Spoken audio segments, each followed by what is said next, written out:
Hello and welcome to the Korean Beauty Show podcast. I'm your host, Lauren Lee, founder of Style Story, resident K-beauty expert, and your go-to for all things Korean skincare. Today's podcast is brought to you by Style Story, your go-to for K-beauty. Don't forget to check out our site if you are looking for a bargain. We have plenty of things on sale at the moment, and we also offer free international shipping over 150 AUD, which is actually a lot less in US dollars at the moment. The Australian dollar has completely tanked.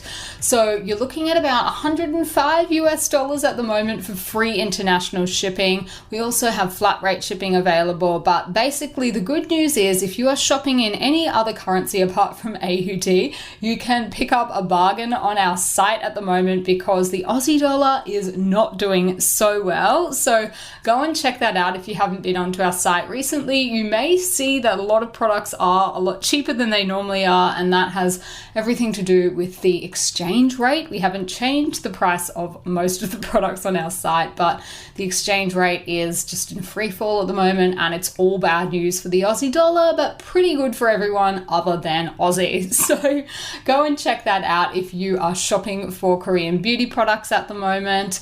And if you are wanting to get more involved in any of our communities, I would love for you to come and find us. We have a Facebook page, stylestory.au. We have our Facebook group, which is K-Beauty Down Under. We also have Instagram. We have TikTok. Go and check us out on any of those platforms if you would like to connect. I would love to see you there. But for today's episode, which is going to be the last one before we break for a couple of weeks for just a brief summer holiday, I wanted to run through some of the many skincare ingredients that Koreans use instead of retinol. So if you are up to date on the latest in K-beauty, you've probably realized that even though we're getting a few new retinol releases, bakuchiol releases at the moment, it is not the same. Retinol itself is not held in the same high regard. It doesn't have the same hold over the Korean beauty industry that it does in the West. There are a lot of reasons for this, and we have actually discussed them before on the podcast. So if you're looking for that episode, take a scroll back through the feed and you will find that one. We also have another blog post on the Style Story blog that discusses a little bit about that. But rather than rehash some of those reasons today, what I wanted to take a look at was, well, if not retinol, then what? Obviously, K-beauty is not lacking in a supply of awesome, really effective ingredients, and the go-to ingredients that they tend to turn to in mature age and for anti-aging benefits are no different. So I thought we will run through them, starting off with some of the ones that you may be a little bit more familiar with because they're also in Western beauty, and then I will go into some of the ones that you might not have heard of before because they are not necessarily only available in K-beauty, but they are particularly beloved by Koreans. But let's just take a quick little recap of some of the factors that are involved in the aging of the skin. So when we are talking about anti-aging skincare products, anti-aging ingredients, and why you might want to incorporate some of those into your routine. Obviously, when it comes to our skin and how it ages, some things are completely out of our control. Genetics plays a part. Environmental stress, hormones, your metabolism, all of these things can play a part in the signs of aging, how they appear on your skin, and also how quickly they appear. The other thing is that as we age, our skin becomes thinner, it becomes drier, and it loses its elasticity. Some of the other things that you will notice is that, wrinkles, sagging skin, the structure of the skin itself tends to change, and this is all normal. That's a normal part of aging. So when we're talking about, any of these ingredients that we can incorporate into our skincare routine, it's not to say that they can reverse the signs, reverse aging and turn back the clock and Benjamin Button us into, a 10-year younger version of ourselves. It's not what we're talking about, but what we are talking about is ingredients that can help to minimize some of those signs. So plump, young, and firm skin is generally a sign of youth. And if we can supplement some of the things that the skin is lacking through our skincare products, our skin and therefore we will look younger. So they're the kinds of things that we're talking about today. And one of the ingredients that Koreans really, really love and that you will see a lot in K-beauty is collagen. Now, collagen occurs naturally in the human body. It is one of these things. A high level of collagen is one of the characteristics of youth, basically. Anyone that has really, really plump, young, firm skin, that juicy skin, that's all collagen. And as we age, our collagen levels obviously begin to deplete. Our skin loses elasticity. It gets thinner and saggier. And I guess the bad news is that after the age of 25, our collagen levels deplete about 1% every year.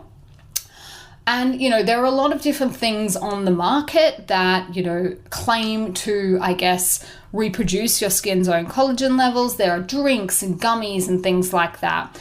And when it comes to skincare products, you cannot, through topical skincare, replace the collagen that you yourself are naturally losing. But what you can do is hydrate and plump the skin and make it look rather a lot less severe than it would if you weren't using any skincare products. So Korean skincare is a massive fan of collagen. There are lots of different types that you will find. Some are vegan and some are not. Marine collagen is usually the vegan option, the way to go for vegans. And then if you aren't vegan, then bovine collagen, which is taken from pigs, is another really common one that you will find in K-beauty products. So this is just a really good way to add hydration into your routine, and particularly for mature skin, which does tend to be on the drier side. I find that products containing collagen can definitely help to moisturize and offer really satisfying levels of hydration. There are pretty much too many K-beauty products to name that have collagen in it. Mary and May have a really lovely collagen serum. Applebee has a lot of great collagen products, including their Propolis Collagen Eye Cream, their Collagen Peptide Moisture Cream, and I would say that product, the Collagen Peptide Moisture Cream, is probably the number one selling product on our website for mature skin. That is a product that people love, that people rave about, that they obviously recommend to their friends and family, because we just see more and more people coming back for it and roping in all of their family and friends. And we've got whole families of people that buy that product. So very, very popular product, and just a really, really great way to hydrate. Now, the second ingredient that is just so popular in K-beauty is vitamin C. And it is a very powerful antioxidant. It is a great ingredient to have in your, beauty cabinet if you are looking to get some anti-aging benefits. It's really great for lots of different things, including dark spots, pigmentation, and obviously they become more pronounced as we age. Vitamin C also has the ability to actually repair and renew the skin as well. It can give you that really nice, healthy, glowing complexion. And that's why it is so popular in Korean beauty and of course in Western beauty as well. It can stimulate the synthesis of collagen, which is a really important factor in firmer and tighter skin. The one thing I will say, and we've done a whole episode just on vitamin C and K-beauty, so do scroll back through if you're interested particularly in hearing more about vitamin C. There are lots of different ways that vitamin C comes to be in your K-beauty products. The classic form that most people would recognize is in its pure form, which is L-ascorbic acid or ascorbic acid. And then you've got all your vitamin C derivatives as well, which are more stable. Probably there are less studies over the long term about that, but they play a lot more nicely in keeping the product on your shelf for longer. The other thing that K-Beauty really loves is using vitamin C from fruits. So there are lots of different fruits on the market. Yuzu is one that comes to mind, sea buckthorn, kiname leaves, that have a really natural high content of vitamin C, and there are lots of products that incorporate those on the market as well in K-Beauty. Just some of the many ones I can think of off the top of my head. Applebee has both a vitamin propolis moisture cream, which has vitamin C in it, and a serum. Neogen has their real Vita C serum. Mary & May has one with kinema leaves in it. Some by Me has their Yuja niacin one, which is another really, really popular one. Lots and lots of different options. We have an entire section on our website that's just for products that have vitamin C in it. So go and check that out if you're after some inspiration, ideas, or looking for some. Now, another one that is really, really popular is niacinamide. Now, niacinamide and K-Beauty, honestly, a match made in heaven. You will be hard-pressed to find Korean beauty products that don't have niacinamide in it. Like, that's almost the rule rather than the exception. It is a form of vitamin B3. It has so many benefits for the skin, brightening dull skin, reducing the appearance of fine lines. It can minimize wide pores, calm acne-prone skin. So many benefits. There are so many K-Beauty products. Like I said, you'll be hard-pressed to find ones that don't. A couple of standouts. One thing, their niacinamide has a 10% in the formula if you are after a standalone product with a really high concentration. Otherwise, our Jellicoe products, Bubble Tea Steam Cream and Cherry Blossom Sleeping Mask, both have a functional amount of niacinamide in the formula as well as a whole bunch of other favorites that are really, really good for anti-aging. The next ingredient on my list, this one is just as popular in Western beauty as it is in K-Beauty, and that is peptides. Now, peptides are short chains of amino acids. They are the building blocks of collagen and elastin in our skin.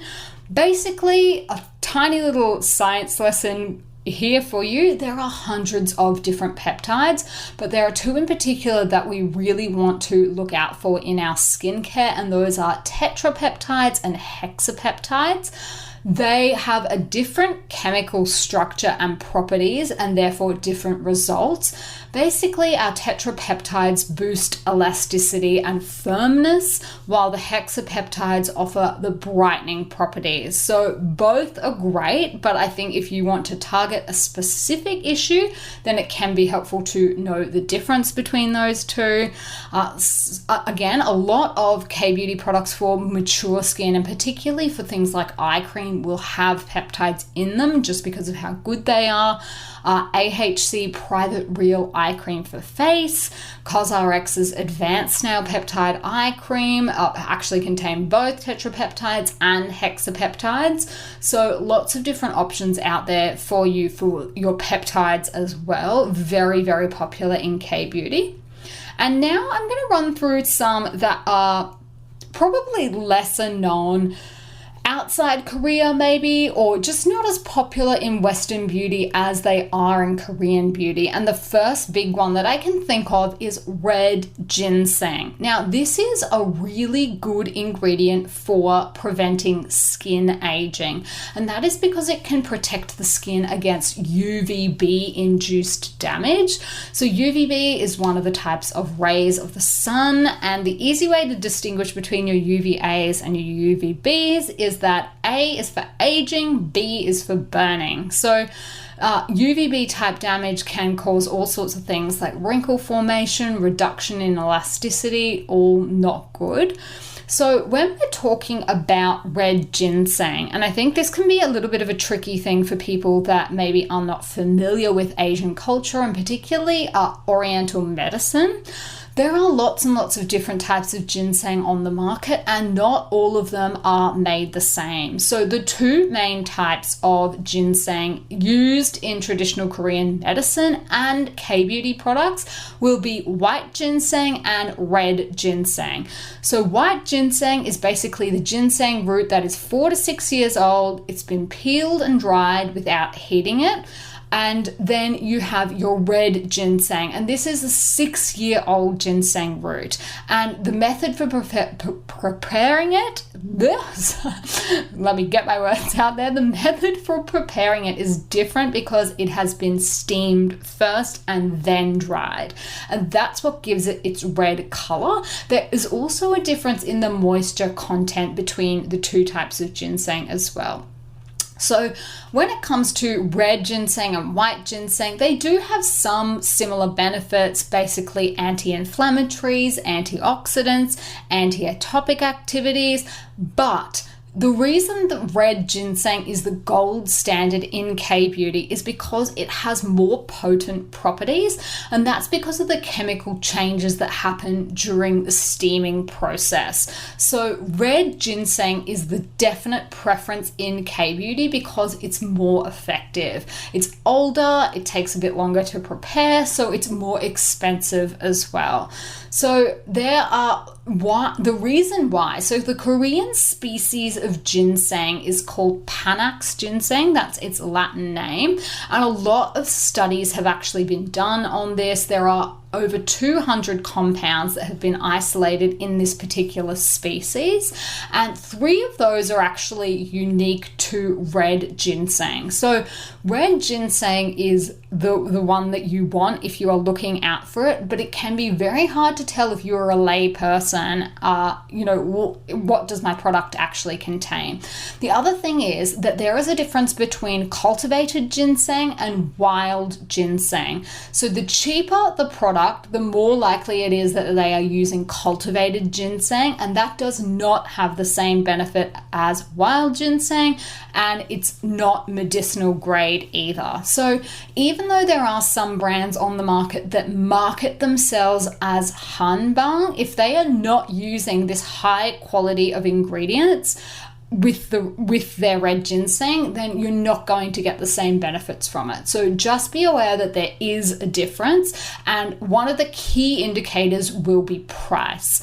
Now, that's not to say that just because the product is super expensive, they definitely are using this, medicinal grade red ginseng, but that's a really, really good indicator. If the price is cheap, chances are you're just going to have your run-of-the-mill cultivated ginseng that's in the product really more for marketing purposes rather than for its medicinal purposes. So that is, I guess, one of the things to take into account. And one example that I can give you is back in, I believe it was at the end of 2020, a Korean beauty company was actually fined by the Ministry for Food and Drug Safety in Korea over the claims about the ginseng in their product. That company was Beauty of Joseon. So according to the Ministry of Food and Drug Safety, they violated Article 13 of the Cosmetics Act and Article 22 of the Cosmetic Enforcement Rules when they were advertising their snail serum. And what the ministry said was that the claims that they were making about the product could have been mistaken as a medicine claim by consumers. And that was in particular in relation to the ginseng part of that product. So that is just one thing to be aware of. I just raised that as, an issue so that you are aware that there is a difference between different grades of ginseng, and it can be a little bit hard to tell. So just watch that, I guess. If you are getting something for really cheap, that's not to say that the product is bad or anything like that, just that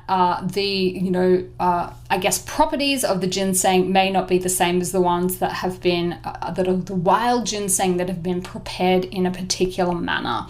So just to let you know that there are different grades, there are different types. That's just an FYI, I guess. So another lesser known ingredient, but no less popular in Korean beauty, is adenosine. So this is one that you may have seen before, but kind of skipped over because you're like, meh, don't know what that means. I don't recognize it. This is actually a really, really good ingredient for improving the appearance of fine lines. It can help to stimulate collagen production, can soothe inflammation and damaged skin, and that's why Korea actually recognizes it. Korea's basically version of the FDA recognizes this as an anti-aging ingredient. So that's not to say that all of the products that contain it will have these benefits, but there is a functional amount of adenosine recognized by Korea's version of the FDA that you will find this in actually many Korean beauty products. You'll have to check the brand's marketing for whether that product in particular is claiming to have these benefits, but just some of the ones that do have it in it are things like D'Alba Piedemont's Peptide No Sebum Balancing Toner, Applebee's Collagen Ample Serum. But if you flip your K-beauty products over, more often than not, you will see this ingredient adenosine is in there, particularly for ones that are aimed at, targeting things like fine lines and for more mature skin types. Another ingredient that is really becoming more and more popular in K-beauty is Idebenone, and this is a synthesized replica of coenzyme Q10. So it has antioxidant properties, it can reduce the appearance of fine lines as well, and it's also a good option for sensitive skin, and that's because it is considered safe to use. Again, a lot of products. I'm seeing more and more K-beauty products come onto the market with Idebenone in them. iUnique's Propolis Vitamin Eye Cream has it. Applebee has an entire ample serum, Idebenone ample serum devoted to it. So if you keep your eye out, I think you'll notice this one popping up in more and more products lately as well. Another one, similarly, that I think has really, in the last few years, started popping up more and more is Glutathione. So this is one of the most potent antioxidants. It is a really, really good product, both for our bodies and also our skin. And I mentioned on the show last week that in some markets and in some places around the world, it's actually delivered as an injection into the body. So obviously, if we're talking about skincare products, it's different. If you're not injecting it, then the benefits are not going to be exactly the same, but it does have the ability to brighten the skin, and certainly it has shown promising effects for combating pigmentation as well.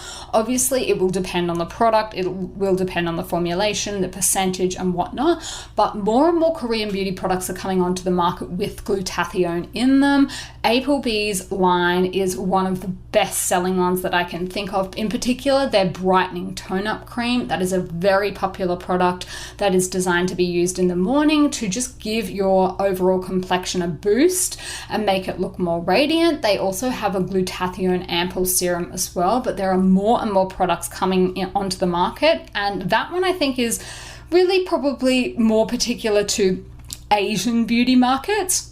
I don't know that I'm seeing as many glutathione-based products in Western beauty, certainly not with the single ingredient focus is what I would say. Another really common one in K-beauty is EGF. And EGF is another one of these compounds that is found naturally in the body, and the proteins in it are responsible for cell regeneration. So this particular ingredient was first developed for the medical field. It was made really popular by a lot of cosmeceutical brands in Korea, and you will find that it is used in a lot of plastic surgery clinics here, in hair transplant clinics, dermatology clinics, in a whole lot of different preparations.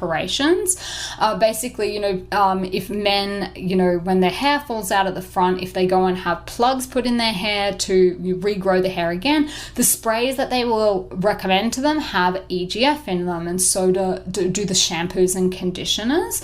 You will find it in a lot of K-beauty products. Obviously, depending on the amount in it, they're not going to be able to be responsible for cell regeneration, and that is a medical, or rather a drug claim anyway. So for normal skincare products, you're not going to see exactly the same benefits as are in these ones in a much higher dose in a clinical setting. But suffice to say, you can try this ingredient out for yourself in ordinary skincare products. A lot of them have it. Tosawoon's Propolis Brightening Essence is a popular one that does. Applebee also has their EGF Facial Repair Essence. So a lot of different options for you if you do want to try that in just a regular skincare product. So these are just some of the many ingredients that I see more popular than retinol, being more used than retinol in Korean skincare. And I think, that's not to say, dump your retinol and just use these, but I do think for some people, while some people find retinol to be the holy grail, they swear by it and they love it, for other people it is just simply too harsh for their skin, or it's just not practical to use because of, the adjustment period and things like that. So I think for people that have, really weak or damaged skin, sensitized skin, just very reactive skin that are looking for more gentle options, some of these are really good ones to look into, just because they do have many of the same benefits. I'm not saying that any one of these is a replacement ingredient for retinol. That's not the case, and nor are they designed to be a replacement for retinol either. Korean beauty's approach to anti-aging, like we spoke about last week, is quite different than the approach that a lot of people that really love retinol are taking with their skin. So I think if you are just after some nice gentle alternatives that you can use in your skincare routine that have a lot of benefits to the skin to keep it plump, firm, hydrated, and comfortable as well. For some people, retinol just irritates their skin to the point where they're actually in pain, or it's uncomfortable, to be in your skin, and you just don't know what to apply, and no amount of Vaseline or anything like that will help. I think if you're someone like that, then looking for an alternative in K-beauty is definitely a good way to go.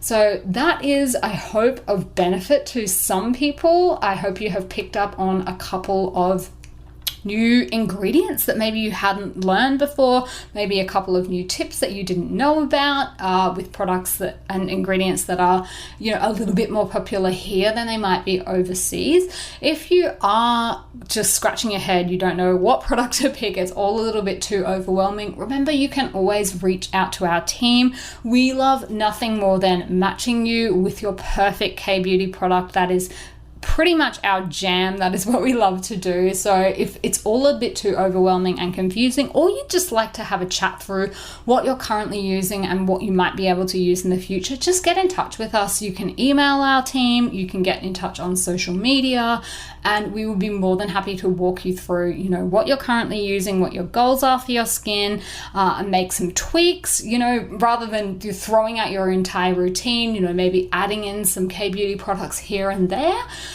Whatever you want to do, just get in touch with us and we would be more than happy to help out. So I am going to leave it here for now. I mentioned that I am heading away this weekend. I'm going on my summer holiday for 2 weeks to attend a wedding in Italy of a very, very dear friend, family member, my host's sister, who hosted me when I lived in Italy. So I will be soaking up the sun in Italy. I'll probably be sharing a few snaps on my Instagram. If you want to check that out, come and follow me. If you think that sounds awful to watch someone else on their holidays, then definitely don't. But apart from that, stay tuned and subscribed, and as soon as I'm back, I will get back to my regular recording schedule, but I'm giving myself a break. I'm giving myself a few weeks off. So I hope you've enjoyed today's episode, and I will see you when the show returns in 2 weeks. All right, I'll leave it there, and in the meantime, I will see you on Star Story.